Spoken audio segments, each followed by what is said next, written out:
IT दिग्गज इन्फोसिस के भी नतीजे सामने आते हुए दिखे हैं और इस बार जो नतीजे हैं बेहद निराशाजनक आए हैं, क्योंकि अगर हम देखें तो मुनाफे के फिगर पे तो निराश किया ही है। कंपनी ने 6,130 करोड़ का इन्होंने मुनाफा दर्ज किया है। पर नजर रखें कांस्टेंट करेंसी ग्रोथ पे, जहां पे हमारी स्ट्रीट की उम्मीदें थी कि यहाँ पे तिमाही दर तिमाही एक 0.7% की ग्रोथ देखने को मिलेगी, पर इस बार अगर हम देखें तो एक डी ग्रोथ इनफैक्ट कंपनी ने दिखाई है। गिरती भी नजर आई है इनकी कांस्टेंट करेंसी ग्रोथ, करीब 3.2% का वहां पे हमने गिरावट आती हुई देखी है। और आप ध्यान में रखिए कि Q1 FY21 के बाद हम पहली बार देख रहे हैं इन्फोसिस के कांस्टेंट करेंसी ग्रोथ में एक डी ग्रोथ फैक्टर हम आते हुए देख रहे हैं। इसके अलावा अगर गाइडेंस की बात करें तो FY24 की गाइडेंस भी कंपनी की तरफ से आई है, जहां पे इनकी revenue guidance 4 to 7% in terms of constant currency इस बार कंपनी ने रखी है। पर अगर मार्केट्स की बात करें तो उनकी उम्मीद थी कि ये जो गाइडेंस रहेगी वो 6 से 8% के बीच में आनी चाहिए। तो मार्केट्स उम्मीद कर रहा था कि वित्तीय वर्ष 2024 के लिए जो गाइडेंस है 6 से 8 के बीच में रहनी चाहिए, पर वहां पे भी थोड़ी सी निराशाजनक उम्मीदें जो है वहां पे कंपनी की तरफ से स्टेटमेंट्स आए हैं कि 4 to 7% ये मार्जिन ये रेवेन्यू गाइडेंस रहेगी। इसके अलावा ऑपरेटिंग मार्जिन की बात करें तो वो जैसे कि FY23 में परफॉर्मेंस देखने को मिला था हमें कि 2022 के बीच में ही इनके मार्जिन आते हुए देखे थे। FY24 के लिए भी वही उम्मीदें हैं कि 20% से लेकर 22% इसके बीच में कंपनी के ऑपरेटिंग मार्जिन रहेंगे। पर इस बार अगर हम बात करें तो कंपनी के जो ऑपरेटिंग मार्जिन हैं वो तिमाही दर तिमाही 0.5% गिरते हुए नजर आए हैं। वहां पे भी जहाँ पे स्ट्रीट की उम्मीदें थी कि लगभग सपाट रहना चाहिए ये आंकड़ा ऑपरेटिंग मार्जिन के फ्रंट पे, जितना पिछले तिमाही कंपनी ने एबिट मार्जिन घोषित किया था उतनी ही उम्मीद लगाई जा रही थी, पर वहाँ पे भी एक निराशाजनक हमने नतीजे आते हुए दिखे हैं। अगर इन्फोसिस की बात करें तो ये सीजनली वीक क्वार्टर माना जाता है इन्फोसिस के लिए, बट इसके अलावा खास नज़र रखनी थी कि इनका BFSI सेगमेंट कैसे काम करता है, क्योंकि TCS के में भी करीब 30% जो हिस्सेदारी थी वो इनके बैंकिंग और फाइनेंशियल सर्विसेज सेक्टर से थी। तो इन्फोसिस की कमेंट्री इस फ्रंट पे कैसे आएगी वो भी काफी इंपॉर्टेंट होगा देखना। बट आइए कुछ और जानकारियों के बारे में बात करते हैं, जैसे कि डील विंस इस बार $2.1 बिलियन पे आती हुई दिखी हैं। तो ये आंकड़ा थोड़ा सा हेल्दी जरूर है और यहाँ पे जो टोटल डील विंस है वो $2.1 बिलियन की आ चुकी हैं। और पूरे वित्तीय वर्ष की बात करें तो $9.8 बिलियन पे आंकड़ा आते हुए दिखा है। पर एट्रिशन का आंकड़ा ध्यान में रखिए, इस बार चौथी तिमाही में 20.9% कंपनी का एट्रिशन आया है। तिमाही दर तिमाही देखें तो ये एक राहत की बात जरूर है, क्योंकि पिछली तिमाही 24.3% हमने ये एट्रिशन नंबर देखा था, वहां पे काफी गिरावट हुई है क्योंकि TCS में ये 120 बेसिस पॉइंट का कट था। तो इन्फोसिस में उससे भी ज्यादा परसेंटेज पॉइंट्स का कट है, एक पॉजिटिव फैक्टर जरूर है, पर कहीं ना कहीं इंडस्ट्री की एक्सपेक्टेशंस पे ही है, क्योंकि इंडस्ट्री ऐसा मान ही रही थी कि जो Q1 FY23 में है वहां पे जो आंकड़ा वो जो एट्रिशन है वो कहीं ना कहीं बॉटम वीक हो चुका है। तो सभी पैमानों पे अगर इन्फोसिस की बात करें तो निराशा ही लगी है हेडलाइन नंबर्स पे, चाहे आप मुनाफा देख लीजिए, मार्जिन देख लीजिए, और नतीजे बेहद कमजोर आते हुए। हम अपने एक्सपर्ट से भी बात करेंगे कि किस तरीके से वो देख रहे हैं इन्फोसिस के नंबर। अगर कंपनी की बात करें तो इस बार 17.5% का अंतरिम डिविडेंड का ऐलान किया गया है और जल्द ही हमारे एक्सपर्ट्स भी जुड़ जाएंगे कि उनसे जानेंगे कि किस तरीके से वो देख रहे हैं। बट ये कुछ जानकारी इन्फोसिस की तरफ से, बेहद कमज़ोर नतीजे, साथ ही जो गाइडेंस है वित्तीय वर्ष 2024 की वो भी अच्छी नहीं आती हुई।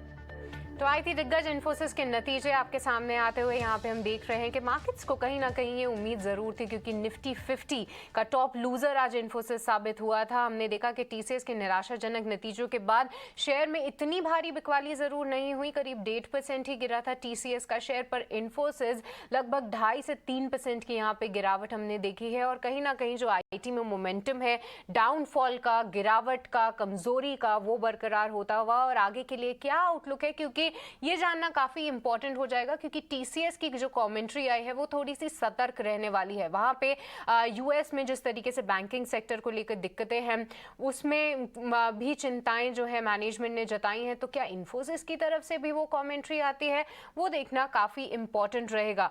थोड़े से निराशाजनक नतीजे यहाँ पे जरूर है, क्योंकि गाइडेंस भी मार्केट की उम्मीदों से कम आई है। ऑपरेटिंग मार्जिन की जो गाइडेंस है वो भी 20 to 22% है।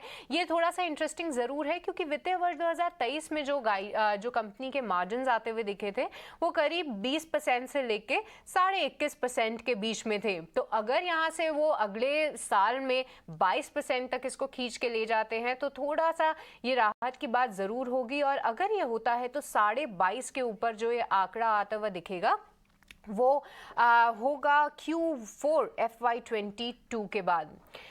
पर चलिए आइए हमारे एक्सपर्ट से भी जुड़ते हैं, और अब हमारे साथ मौजूद हैं सनी अग्रवाल। आइए अब उनसे समझते हैं कि वो कैसे देख रहे हैं इन्फोसिस के आंकड़े। Hi, a very good afternoon Sunny. देखिए, फर्स्ट नंबर्स तो हमारे सामने आउट हैं, साथ ही गाइडेंस भी निराशाजनक है। सभी पैमानों पे जो नंबर्स हैं ईटीन और स्वदेश के अनुमान से कम आते हुए दिखे हैं। आप कैसे देख रहे हैं इन आंकड़ों को, और शेयर प्राइस के लिहाज से आपको क्या लगता है स्टॉक कैसे रिएक्ट करेगा?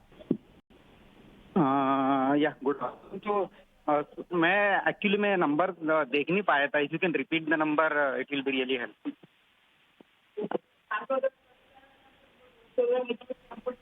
जी सर, आपके पास अगर नंबर्स नहीं है तो मैं आपके लिए रिपीट कर देती हूँ। अगर हम देखें ये नंबर्स तो 6,130 करोड़ पे कंपनी का मुनाफा दर्ज हुआ है। साथ ही इनके इबिट मार्जिन्स की बात करें तो वो इस बार करीब 50 बेसिस पॉइंट तिमाही दर तिमाही गिरते हुए आए हैं। 21% पे कंपनी ने इबिट मार्जिन घोषित किया है। वित्तीय वर्ष 24 की बात करें तो वहाँ पे उनकी ग्रोथ गाइडेंस जो है 4 to 7% कॉन्स्टेंट करेंसी टर्म्स में आती हुई दिखी है, और ऑपरेटिंग मार्जिन का जो गाइडेंस दिया है वो 20 to 22% है। तो ये फर्स्ट कट ऑफ नंबर्स हैं इन्फोसिस के लिए, कैसे देखते हैं आप इसे?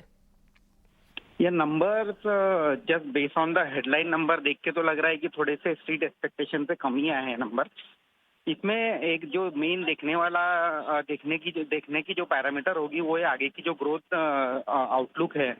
तो जैसे हमने टीसीएस में देखा कि टीसीएस में क्लियरली ये निकल कर आया है कि जो फर्स्ट हाफ FY24 है वो डेफिनेटली वीक रहेगा ड्यू टू फाइनेंशियल क्राइसिस और banking crisis in US and Europe. तो कहीं ना कहीं डिस्क्रिशनरी स्पेंड जो है वो उसमें डिले होगा, पोस्टपोनमेंट होगा।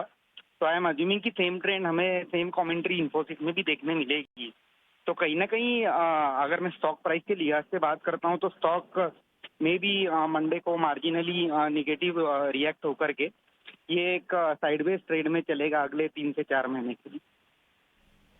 ओके सनी, अगर हम गाइडेंस की बात करें तो वो वहाँ पे भी थोड़ी सी निराशा ज़रूर हाथ में लगी है। अगर स्ट्रीट हमें तक जहाँ तक हमें लगता है स्ट्रीट की उम्मीदें थी कि जो गाइडेंस रहेगी वो आने वाले समय में 6 से 8% की कांस्टेंट करेंसी टर्म्स में रेवेन्यू ग्रोथ गाइडेंस रहनी चाहिए, वो 4 to 7% पे आती हुई दिखी है। हालांकि इन्फोसिस जो अपनी गाइडेंस है उसको अभी भी वो डबल डिजिट ग्रोथ में मान रहे हैं। टीसीएस जो अपनी गाइडेंस है वो डबल डिजिट ग्रोथ की उम्मीद कर रहे हैं। कैसे देखते हैं आप टीसीएस और इन्फोसिस, अब जिस तरीके से सिचुएशन डेवलप हो रही है यूएस में, इन दोनों में से प्रेफर्ड बेट इन्वेस्टर्स के लिए आपको कौन सा लगता है? Looking at the headline number, मेरा preferred bet among the Infosys और टीसीएस रहेगा। टीसीएस में रिलेटिवली बेटर ग्रोथ गाइडेंस है। हालांकि अगर मैं वैल्यूएशन की बात करता हूं तो इन्फोसिस ऑलरेडी एक डिस्काउंट पे ट्रेड हो रहा है एज कम्पेयर टू टीसीएस। तो कहीं ना कहीं एक निगेटिविटी भी कहीं एक प्राइस में और वैल्यूएशन में ऑलरेडी दर्ज हो चुकी है। तो इसका मतलब ये नहीं है कि इन्फोसिस में हमें शॉर्ट जाना चाहिए। बस आइडिया यही है कि अगर मैं मुझे दो में से एक चूज करना होगा तो डेफिनेटली मैं टीसीएस चूज करूंगा। बट अल्टीमेटली इसमें जो अप्रोच होना चाहिए, ग्रेजुअल अप्रोच होना चाहिए। अगले 3 से 4 महीने में ग्रेजुअली जब भी स्टॉक नीचे के लेवल पे मिलता है, इन्हें पोर्टफोलियो में एक्यूमुलेट करना चाहिए, क्योंकि ऑल्दो शॉर्ट टर्म में अनसर्टेनिटी डेफिनेटली है पूरे सेक्टर को लेकर के, बट अल्टीमेटली लॉन्ग टर्म में ये जो सेक्टर है इसमें डेफिनेटली हमें ग्रोथ देखने मिलेगी।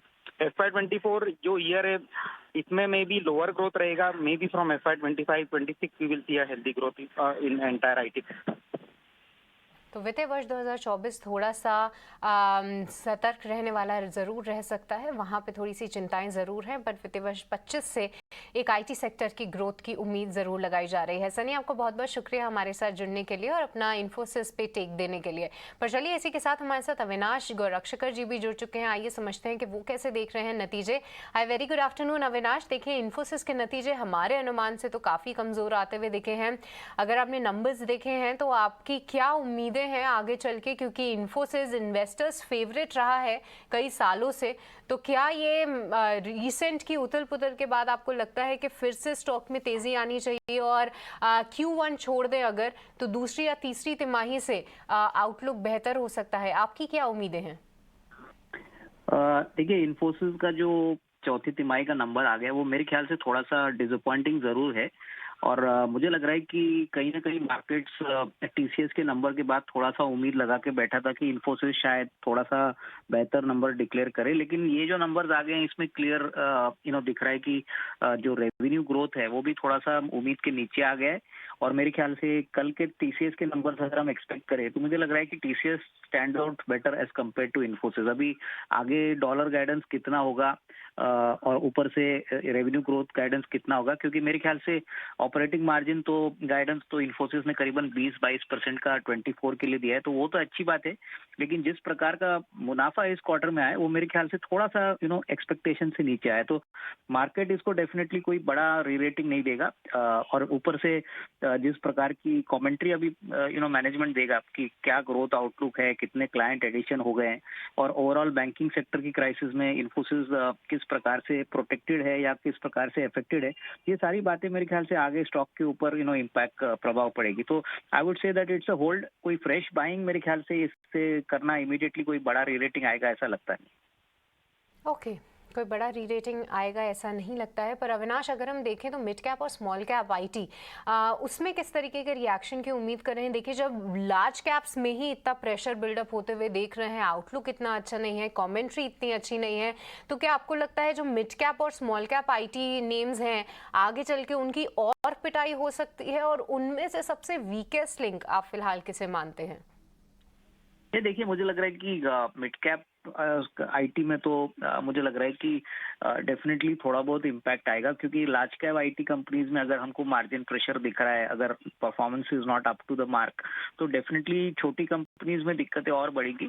मेरे ख्याल से जो वीक काउंटर्स है वहाँ पे परसिस्टेंट है, उसके बाद KPIT है, वहाँ पे तो काफी ऑलरेडी कोई गिरावट ऑलरेडी थोड़ी हो चुकी है। बट मेरे ख्याल से I think companies like L&T Mindtree जो अभी कॉम्बाइंड हो गई है L&T इन्फोटेक के साथ, वहाँ पे भी मुझे लग रहा है कि शायद मार्जिन प्रेशर आएगा। तो definitely I think markets will be waiting for this kind of news flow in the coming weeks. तो ये एंटायर स्पेस में थोड़ा बहुत एक अनसर्टन फैक्टर प्ले आउट होने की अपेक्षा है, जब तक कोई बड़ा rerating trigger specially in terms of margin guidance कोई पॉजिटिवली बात नहीं करता है। और लार्ज कैप में अगर ये कंडीशन है तो ऑब्वियसली मिड कैप में तो आपको थोड़ी सी बिकवाली का प्रेशर रिजल्ट्स के पहले भी देखने को मिल सकता है। तो I think net it's going to be a very tough period.